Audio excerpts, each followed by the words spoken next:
Sem Ervin Sorč, že 30 let strojevodi na bohinjski progi.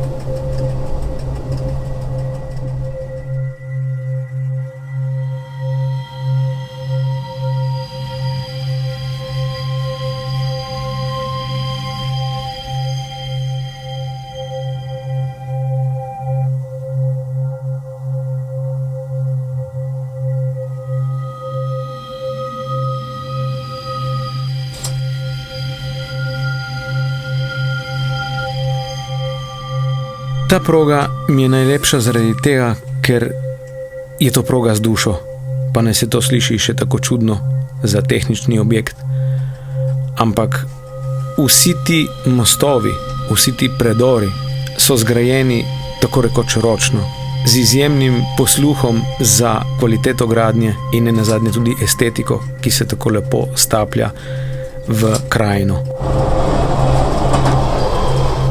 Moje navdušenje nad vlaki se je pojavilo, kaj pa vem, bi lahko rekel skoraj s pitjem materinega mleka. Zakaj? Moj oče in moja mati sta bila oba železničarja. Sicer nista delala v operativnih službah, ampak sta bila uradnika.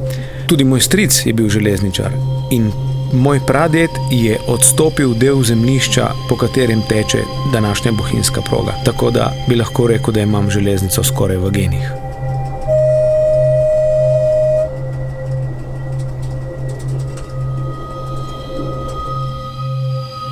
Ko sem bil v bistvu še mlajši, manj kot 10 let sem že sam se vozil z Nove Gorice v Bohinj in takrat sem dostikrat potrkal na vrata strojevodje in ga poprosil, če smem vsaj del poti preživeti z njim v kabini. In ti dogodki so potem vse bolj pronicali.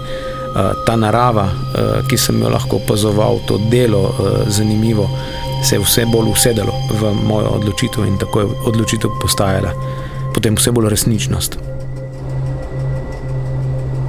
Ko sem naredil izpit in ko sem prvič samostojno peljal vlak, občutek je pa bil gotovo veličasten, ne? Kajti imeti v svoji desnici ročico, s katero upravljaš recimo z 2000 konjskimi močmi, kjer pelješ 1500-1600 ton težek vlak in ga ne samo spraviš z mesta, ampak da ga znaš tudi obvladovati hitrost in da ga pravilno in pravočasno ustaviš. To so ti občutki, ki so, bom rekel, zelo lepi, zelo veličastni, zelo krepijo neko samozavest.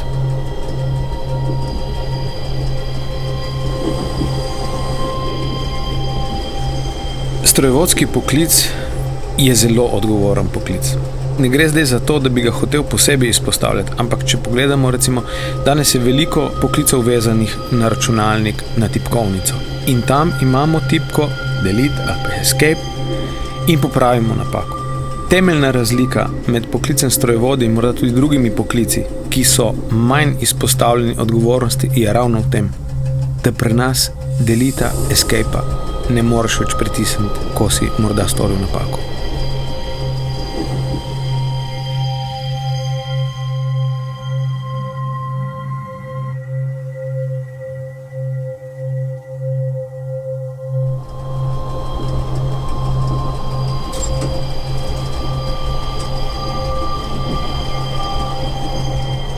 V 30 letih, lahko rečem, hvala Bogu, nisem imel nobene nesreče. Se mi je pa zgodilo kar par takih, bom rekel, zelo šokantnih, stresnih situacij. Spominjam se, ko sem vozil pospešeni regionalni vlak, je na progo stopila gospa, ki je nameravala storiti samomor. Spomnim se trenutka, vstal sem z vso silo, zapiskal, pritisnil na zavoro, ampak glejte, vlak ni avto, vlak se ustavi morda pri 250-300 metrih in praktično ne moreš storiti popolnoma ničesar. Lahko samo še čakaš, kaj se bo zgodilo. Bil sem prepričan, da jo bom zbil, ne? In že sem jo zgubil iz vidnega polja in sem samo še čakal tisto stotinko, ko bo udarilo. Ampak ni udarilo. Bil sem nad vse presenečen in pravzaprav hvaležen, ampak so se mi roke tresle. Takoj sem po telefonu obvestil prometnika sosednje postaje. Jaz jo k sreči nisem zbil, ampak sem pa kasneje nažalost izvedel, da je ta gospa pri naslednjem vlaku pa storila samomor.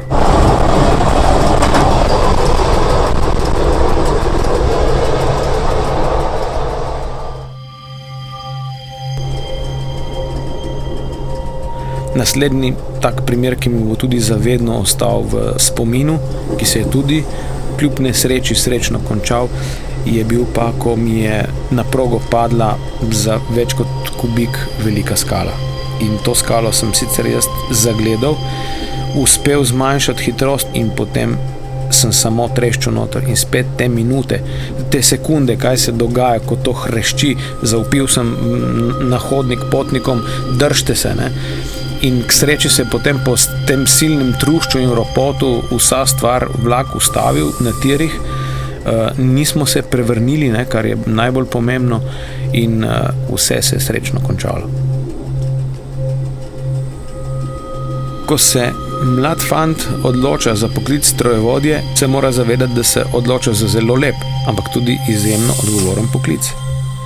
Vedeti mora, da se odloča, da vikendov, sobot, nedelj, tudi noči ne bo preživljal svojo izbranko, kasneje svojo družino, pri nas so nočne v službi.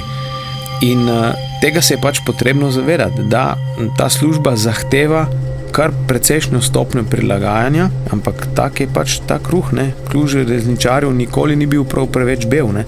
Ima kar trdo in včasih tudi grenko skorjo.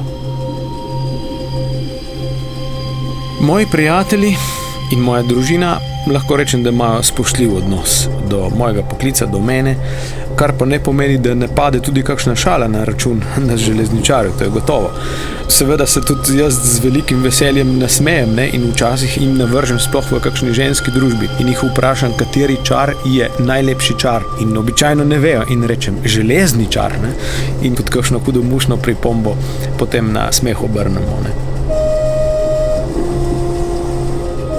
Opravljam še vrsto drugih stvari in nalog in hobijev imam, ukvarjam se tudi s športom.